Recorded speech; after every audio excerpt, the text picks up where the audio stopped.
Hello friends, welcome to Shiva Academy. This video series is mainly to address the questions and the comments that I am receiving through mail or in the comment section.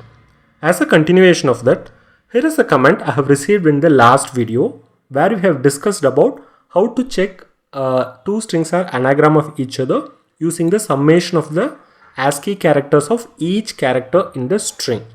Yes, that solution may work for most of the cases, but there are few corner cases it may give a wrong result. And thanks a lot for mentioning this comment. So I'll just show you what is the issue and what is the corner case it will throw an error or it will give an incorrect result and what is the workaround for that. So first let me show you what is the logic I have used in the last video. Like we will take two string and then we will take the ASCII character of each character in the string. For example, in case of silent, we'll get the ASCII character of each character, like S is 83, I is 73, L is 76, like that for each character. And very similar to this, for all the characters of listen, we will get the ASCII character values. Then we'll take the summation of both the values.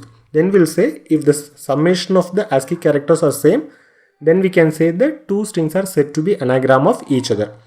However, there are few corner case scenarios where the summation will be true but the strings may be different, and this is what is mentioned in the comment. So let me show you that corner case scenario. So here are the two strings like man and tag. So the ASCII character of M is 77, A is 65 and N is 78. So the total summation is 220. So similarly for tag, the ASCII character is 84, 65 and 71, and here also the summation is 220.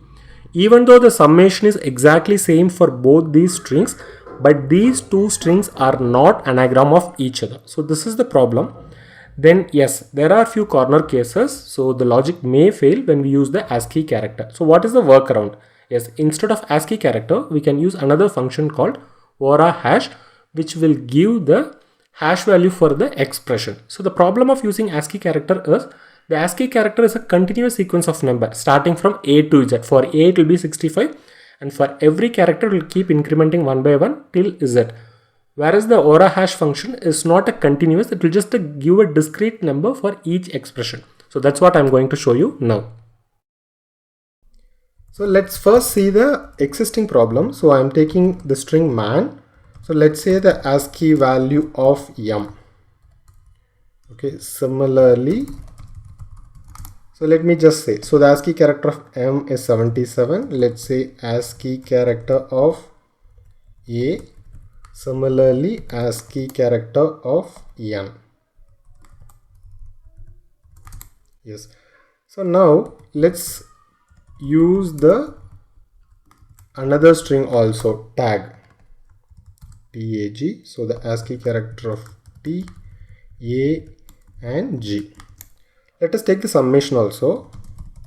So let's say sum of all these three, that is ASCII of M, ASCII of A, ASCII of N. So M ASCII plus ASCII of A plus ASCII of N. Very similar to this, let's take the ASCII of tag also. Let's say T, A, G. So here we can see the summation of both MAN and TAG is exactly the same.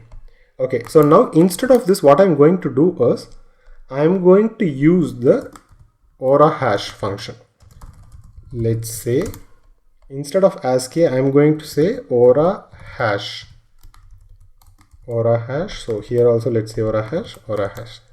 So ora hash will give a complete discrete number for each expression. So very similar to this, instead of ASCII value, I am going to use the ora hash function. So let's say, let me just replace all these ASCII with ora hash function. I could have used replace also. Yeah.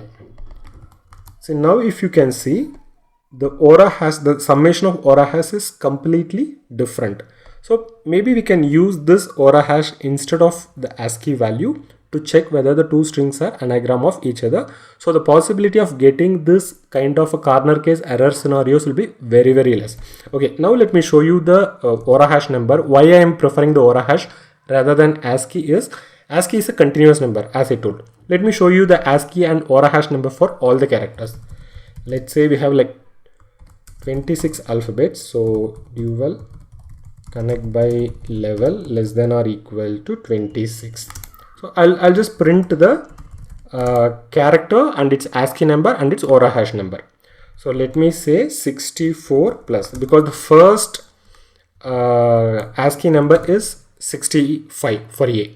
So I'm saying character of, so the character function basically will print the character for this value.